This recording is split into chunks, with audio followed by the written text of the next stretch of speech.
Hello everyone, my name is Christopher Setiawan, presenting on behalf of our team, Owen Aldrich Setiawan and Lawrence Velasquez, supervised by Meliana and Fikri Ramadan Tambunan, Computer Science Department Bina Nusantara University. So our paper is titled Robustness Analysis of Bird Detector Against Paraphrasing and Adversarial Attack Techniques on Generated Academic Abstracts. The core question we're asking is, when a detector says an abstract is human written, can we trust that even under attack? So for background, large language models like ChatGPT can now write academic abstracts fluent enough to pass as human work with minimal effort, and that threatens peer review and the integrity of the scientific record. Bird-based detectors have become a common safeguard, but they are not bulletproof. Paraphrasing and word substitution can fool them.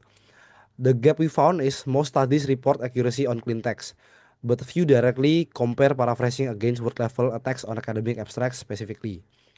High accuracy on clean data doesn't guarantee robustness under attack, and that's what we set out to test.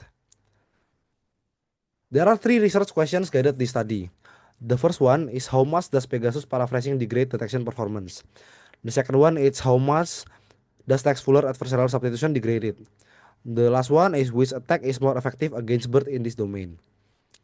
So for methodology, we use the cheat dataset, just over 35,000 IEE abstracts, tokenized and split into 70, 15, 15 stratified split. Then we fine-tune bird-based uncased for 3 epochs with ADMW.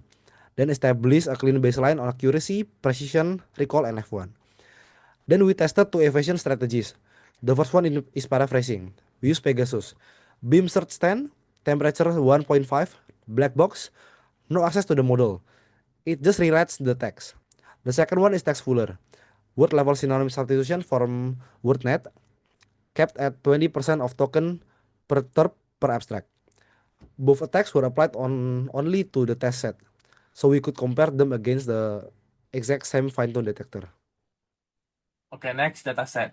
Sheet contains 35,304 ChatGPT generated IEEE Explore abstract across 3 categories, plus human written abstract as our negative class. GPT Gen is generated from the title alone.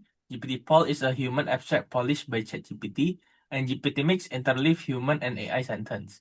The smallest category, around 4,500, human, GPT Gen, and GPT Pol each sit around 50,400. Split 70, 15, 15, stratified with attacks applied only to the test set. Next, result. On clean data, the detector reached 88.63% accuracy, 90.77% precision, 82.36% recall, and 85.17 micro F1. Training converged almost immediately. The best checkpoint was already at epoch 1, with validation F1 of 84.65%.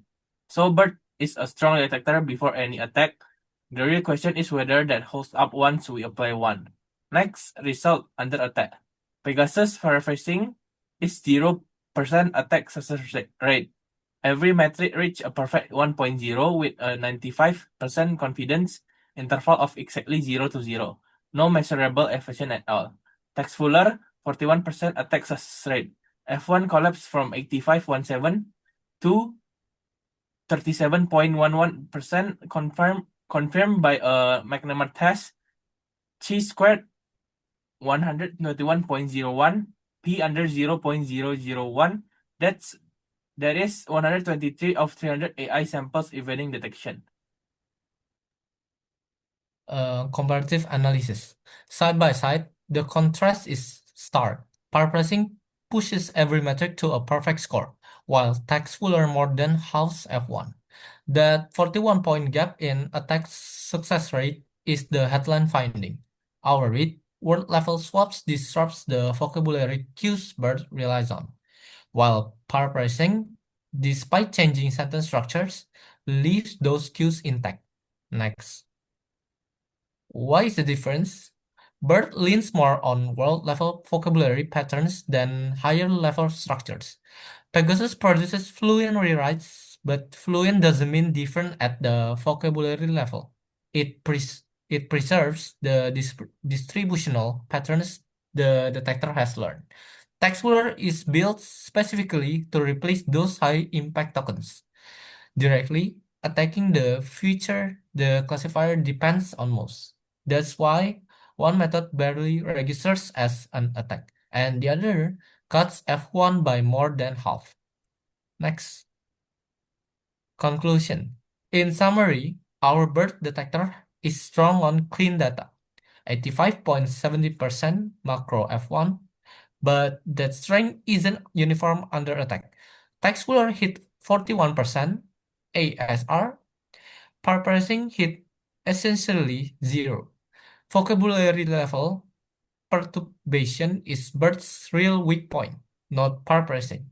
Future detectors need to defend against both evasion routes, not just one. That's all from us. Thank you.